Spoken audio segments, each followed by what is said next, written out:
Breaking news operation కగార్తో కకావికలమవుతున్న Maoist పార్టీకి దెబ్బ మీద దెబ్బ తగులుతోంది. మలోజుల దారిలోనే ఆసన టీం కూడా లొంగుబాటుకు సిద్ధమైంది. ఇవాళ ఛత్తీస్గఢ్ సీఎం విష్ణుదేవ్ సాయి సమక్షంలో ఆసన తన ఉద్యమ సహచరులతో లొంగిపోనున్నారు. ఆసనతో పాటు 70 మంది మావోయిస్టులు ఆయుధాలు అప్పగించనున్నారు. లొంగిపోయే మావోయిస్టుల్లో దండకారణ్యం ఎస్డీసీ సభ్యులు రాజమన్, రణితతో సహా పలువురు డివిజన్ కమిటీ, ప్లాటూన్ కమాండర్లు ఉన్నారు. వీరంతా ఇప్పటికే జగదల్పూర్ చేరుకున్నారు.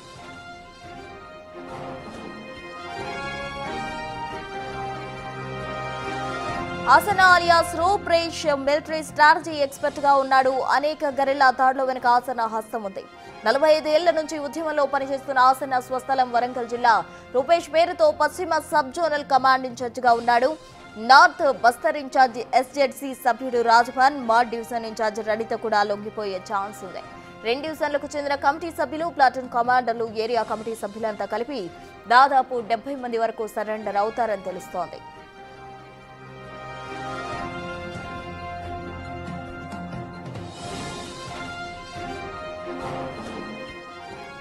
ఆపరేషన్ కగార్తో జరుగుతున్న వరుస ఎన్కౌంటర్లు, మరోవైపు వరుస లొంగుబాట్లతో మావోయిస్టు పార్టీ కుదేలవుతోంది. ఈ పరిణామాలన్నీ పార్టీకి కోలుకోలేని దెబ్బగా చెప్తున్నారు. ముఖ్యంగా దండకారణ్యంలో ఈ లొంగుబాట్ల ప్రభావం తీవ్రంగా ఉంటుంది. ముఖ్యంగా ఆపరేషన్ కగార్ మావోయిస్టులకు అడవుల్లో పరిస్థితులు కఠినతరం చేశాయి. దీనిని పార్టీ నాయకత్వం, కేడర్ తట్టుకోలేకపోతున్నాయి. మరోవైపు మావోయిస్టులకు పునరావాస రివార్డుల లాంటివి మిగతా కేడర్ను జనజీవన స్రవంతిలో కలిసిపోయేందుకు ప్రోత్సహించే అవకాశాలుగా కనిపిస్తున్నాయి.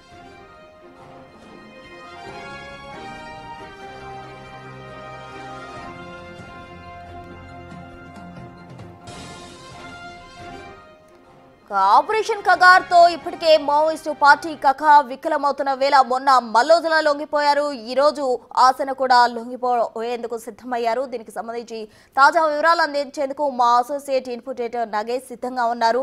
నగేష్, చెప్పండి, ఇప్పటికే ఇద్దరు కూడా మెయిన్ గా ఉన్న వాళ్ళు లొంగిపోయేందుకు సిద్ధమయ్యారు. మొన్న మల్లోజుల లొంగిపోవడంతోనే తీవ్ర విమర్శలు వచ్చాయి. ఇప్పుడు ఆసన టీం కూడా లొంగిపోవడానికి సిద్ధంగా ఉన్న నేపథ్యంలో అటు మావోయిస్టు పార్టీ అయితే వికలమవుతోంది. రానున్న రోజుల్లో ఇంకా ఎక్కువ మంది లొంగిపోయే అవకాశం కూడా ఉంది అంటున్నారు. ఎంతమంది వరకు లొంగిపోవచ్చు అంటారు?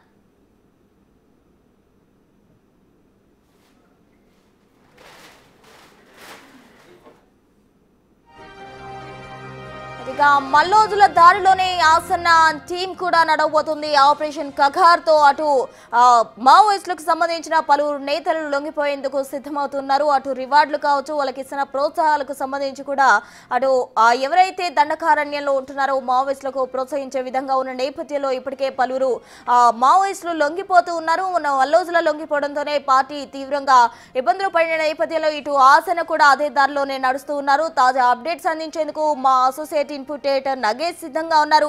నగేష్, చెప్పండి, ఇప్పటికే మల్లోజుల లొంగిపోవడం జరిగింది. అటు ఆసన అండ్ టీం కూడా లొంగిపోవడానికి సిద్ధంగా ఉంది. 70 మంది వరకు కూడా లొంగిపోబోతున్నారు. మరింత మంది కూడా లొంగిపోయే అవకాశం ఉంది. కంప్లీట్ డీటెయిల్స్ ఏంటి? సీఎం ముందు లొంగిపోవడానికి ఆసన్న సిద్ధమయ్యాడు. తక్కలపల్లి వాసుదేవరావు అలియాస్ ఆసన్న అలియాస్ రూపేష్ వరంగల్ జిల్లాకు చెందిన ఆసన్న పోలన్పల్లి విలేజ్ అతని సొంత ఊరు. ఐటీఐ అతను చదువుకున్న చదువు. అతను పీపుల్స్ వార్ గ్రూప్లో 1991లో జాయిన్ అయ్యాడు. అతను మొదట హైదరాబాద్ యాక్షన్ టీంలో 1999లో పనిచేశాడు.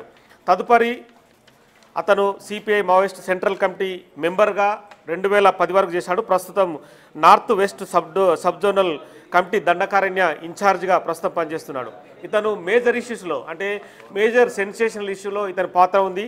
1999లో ఐపీఎస్ ఆఫీసర్ కేఎస్ ఉమేష్ చంద్ర ఎస్ఆర్ నగర్ నడి చౌరస్తా మీద ఉమేష్ చంద్ర ప్రయాణిస్తున్న కారు దగ్గరికి వెళ్ళి దాదాపుగా 6 మావోయిస్టులు కాల్పులు జరిపారు.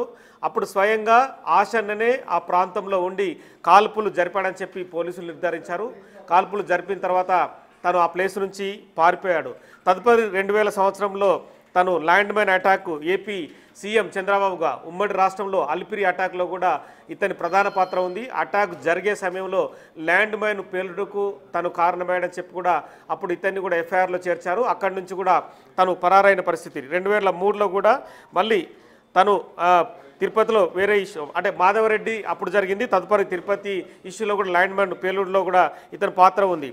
తదుపరి ex chief minister N Janardhan Reddy సంబంధించి కూడా 2003, 2007లో కూడా 2 సార్లు అటెంప్ట్ జరిపాడని చెప్పి కూడా అప్పుడు కూడా కేసులు నమోదయ్యాయి.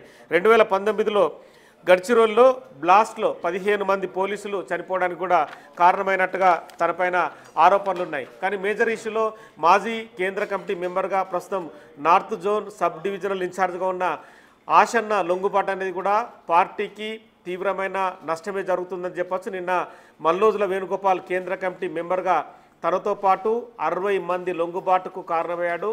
ఆ కారణంతో నిన్న దాదాపుగా మల్లోజుల వేణుగోపాల్ని దాదాపుగా 99% మంది మావోయిస్ట్ సానుభూతిపరులు కావచ్చు, అలాగే మావోయిస్టుకు సంబంధించిన మాజీలు కావచ్చు, వాళ్ళందరూ కూడా తీవ్ర విమర్శలు గుప్పించారు. ఒక సీఎం దగ్గర తన జీవితాన్ని పణంగా పెట్టి పోరాడిన వ్యక్తి నవ్వుకుంటూ తుపాకీని ఫడ్నవీస్కు అప్పజెప్తూ ఎలా లొంగిపోయాడు అని చెప్పి తీవ్రమైన విమర్శల్ని అతనికి అయితే గుప్పించిన పరిస్థితి. ఈరోజు ఆశన్న లొంగుబాటు వెనుక కూడా మల్లోజుల వేణుగోపాల్లు ఉన్నట్టుగా కూడా తీవ్ర ఆరోపణలు ఉన్నాయి. మొత్తం ఎంటైర్ వ్యవహారంలో మహారాష్ట్ర కానీ, ఛత్తీస్గఢ్ కానీ, మధ్యప్రదేశ్ కానీ మొత్తం 3 సీఎంలు కూడా ప్లాన్ ఆఫ్ ఆపరేషన్ కూడా రకరకాలుగా చేసినట్టుగా తెలుస్తుంది. ఇవాళ మరొక నేత మాడ్ డివిజన్కి చెందిన నేత రణిత కూడా ఇవాళ లొంగిపోతుంది. మొత్తం 78 మంది మావోయిస్టులు ఇవాళ లొంగుబాటుకు సిద్ధమయ్యారు. ఇందులో సుక్మా జిల్లాకు సంబంధించిన 27 మంది కావచ్చు, అలాగే ఇందులో 10 మంది మావోయిస్టులు మహిళలు ఉన్నారు. కాంకేర్ జిల్లాలో 32 మంది, మొత్తం 78 మంది ఓవరాల్గా ఇష్యూలో 78 మంది లొంగిపోతున్నారు.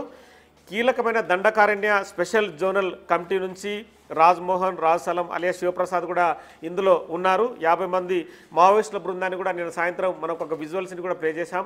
2 బస్సుల్లో వాళ్ళందరినీ బస్తర్లోని ఒక ప్రాంతంలో వాళ్ళందరూ ఉంచారు. తదుపరి వాళ్ళ లొంగుబాటుకు సంబంధించిన ప్రత్యేకమైన ఒక కార్యక్రమాన్ని కూడా నిర్వహించడానికి ఛత్తీస్గఢ్ పోలీసులు ఏర్పాటు చేస్తున్నారు.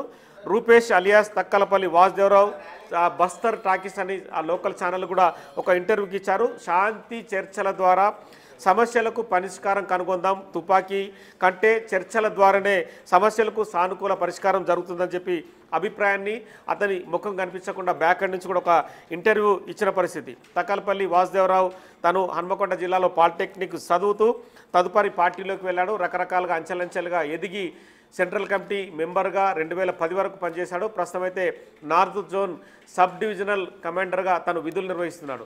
నిన్న 61 మంది, ఇవాళ 78 మంది, అంటే దాదాపుగా 150 మందికి పైగా మావోయిస్టులు లొంగుబాటు అనేది కూడా సంచలనం రేపుతున్న అంశమే. అందులో 2 కేంద్ర కమిటీ సభ్యులు లొంగిపోతున్నారంటే మావోయిస్టు పార్టీ దాదాపుగా కనుమరుగవుతున్న దృశ్యాన్ని మనం చూడొచ్చు. మరొక వ్యక్తి పేరు కూడా కొత్తగా ఇవాళ వెలుగులోకి వచ్చింది. బండి ప్రకాష్, మందమర్రి పట్టణం, ఆదిలాబాద్ జిల్లా మందమర్రి పట్టణానికి చెందిన మాజీ సీకాసా కార్యదర్శి కూడా తన అనుచర గణంతో అతను కూడా 50 మందికి పైగా మావోయిస్టులతో పాటు లొంగిపోనున్నట్టుగా సమాచారం. అది ఛత్తీస్గఢ్ లేదంటే మధ్యప్రదేశ్ లేదంటే మళ్ళీ నిన్న మహారాష్ట్ర సీఎం ఏంటన్నది కూడా అది డిసైడ్ కాలేదు. కానీ బండి ప్రకాష్ కూడా చాలా చరిత్ర ఉంది. కేంద్ర కమిటీ సభ్యుడి వరకు కూడా అతని ప్రస్థానం కొనసాగింది. 4 దశాబ్దాల పాటు మావోయిస్టు పార్టీలో పనిచేశాడు. ఒకప్పుడు సింగరేణి పట్టణంలో, అంటే సింగరేణికి సంబంధించిన బొగ్గు గనుల ఇష్యూలో బండి ప్రకాష్ చెప్తేనే గడగడలాడిన రోజులు కూడా ఉన్నాయి. ఒకప్పుడు రమాకాంత్ ఎన్కౌంటర్ కూడా దాదాపు ఒక 15 నుంచి 20 ఏళ్ళ కిందట జరిగింది. అప్పుడు పోలీసులు బిగ్గెస్ట్ ఆపరేషన్ నిర్వహించి ఒక బిల్డింగ్లో దాక్కున్న రమాకాంత్ని పైనుంచి పెట్రోల్ పోసి కాల్చి చంపిన వ్యవహారాన్ని కూడా మనం ఒకసారి గుర్తు చేసుకోవచ్చు.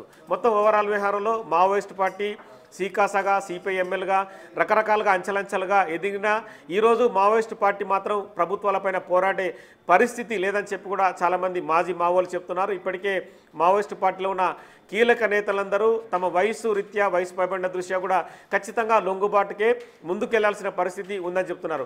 ఇప్పుడు వర్షాకాలం సీజన్ కాబట్టి వాళ్ళకు నీళ్లు దొరుకుతుంటాయి, కొంతలో ఆహారం ఎవరొకరు సరఫరా చేస్తుంటారు. కానీ తదుపరి వాళ్ళ పరిస్థితి ఏంటని కూడా చాలామంది కొత్త చేస్తున్నారు. హిడ్మా కూడా ప్రస్తుతం హిడ్మాని టార్గెట్ చేస్తూ ప్రభుత్వాలు అయితే కదులుతున్నాయి. హిడ్మాని ఎన్కౌంటర్ చేయాలనే దాదాపుగా చూస్తున్నాయి. కానీ హిడ్మా ఏదైతే తను ఎక్కడ ఉన్నాడో ఏంటనేది కూడా ఇప్పటికీ బయటకైతే తెలియడం లేదు. మొత్తం ఇవాళ జరుగుతున్న లొంగుబాటు అనేది 78 మంది, నిన్న 61 మంది, ఇవాళ 78 మంది. 150 మంది మావోయిస్టులు లొంగుబాటు అనేది కూడా మావోయిస్టు చరిత్రలో ఎప్పుడు జరగలేదు. దండకారణ్యం ప్రస్తుతం అయితే కొంత సైలెన్స్గానే ఉన్నట్టుగా చెప్తున్నారు. ఈ లొంగుబాటు ప్రక్రియ తర్వాత మళ్ళీ స్పెషల్ ఆపరేషన్లు నిర్వహిస్తామని చెప్పి కూడా కొంత ఇన్పుట్స్ వస్తున్నాయి. ఈసారి మాత్రం ఖచ్చితంగా ఏ ఒక్క మావోయిస్టును వదిలిపెట్టే ప్రసక్తి లేదు. డైరెక్ట్గా కాల్పులు జరిపి వాళ్ళు లొంగుబాటుకు సిద్ధమైతే కనుక ఓకే, లేదంటే మాత్రం వాళ్ళు పోరాటానికి సిద్ధమైతే ప్రాణాలు కోల్పోవాల్సిందని చెప్పి కూడా కొంతమంది మాజీ మావోయిస్టులకు కూడా సమాచారం అందినట్టుగా తెలుస్తుంది. ఈ క్రమంలో ఇప్పుడు లొంగుబాటు ఈ ఇష్యూల తర్వాత నెక్స్ట్ అంటే ఈ మంత్ తర్వాత నెక్స్ట్ మంత్ నుంచి కూడా ఆపరేషన్ కగార్ అనేది ఇంకా పకడ్బందీగా జరిగి ఖచ్చితంగా దండకారణ్యం ఎక్కడైతే ఉందో ఛత్తీస్గఢ్ కావచ్చు, వరంగల్ కావచ్చు, భూపాలపల్లి, కాటారం, అలాగే మధ్యప్రదేశ్ కావచ్చు, మహారాష్ట్ర కావచ్చు, గడ్చిరోలి, రాయ్పూర్ ఇవన్నీ ఈ ప్రాంతాలలో కూడా పకడ్బందీ ఆపరేషన్ నిర్వహించి మావోయిస్టుల ఏరువేత ఖచ్చితంగా జరగాలని చెప్పి కేంద్ర హోంశాఖ నుంచి ఆదేశాలు ఉన్నాయి. నెక్స్ట్ ఇయర్ లోపల మావోయిస్టులు అనేదే లేకుండా చేస్తామని చెప్పి కూడా నిన్న మహారాష్ట్ర ముఖ్యమంత్రి ఫడ్నవీస్ ప్రకటించాడు. ఇప్పటికే చాలామంది మావోయిస్టులు తమకు చెట్టుకొకరు పుట్టకొకరు అన్నట్టుగా వాళ్ళు పారిపోయారు. వాళ్ళకైతే వాళ్ళు మధ్యవర్తుల ద్వారా, రాజకీయ నేతల ద్వారా, లేదంటే మాజీ మావోయిస్టుల ద్వారా లొంగుబాటుకైతే వాళ్ళు ముందుకొస్తున్నారు. ఇప్పటికే అగ్రనేతలు మన ముగ్గురిని, మల్లదుల వేణుగోపాల్ని, అలాగే ఆశన్నను, రేపు బండి ప్రకాష్, నెక్స్ట్ హిడ్మా ఉంటాడా, లేదంటే ఇంకొకరు గణపతి ఉంటాడా, మల్ల రాజిరెడ్డి ఉంటాడా ఏంటనేది కూడా తదుపరి పేర్లు తెలిసే అవకాశం కనిపిస్తుంది. వీళ్ళందరికీ మాజీ మావోయిస్టులు కొంత సూత్రధారులుగా ఉండి మధ్యవర్తిత్వం వహిస్తూ లొంగుబాటుకైతే ముందుకు తీసుకెళ్తున్నారు. Right, thank you Nagesh.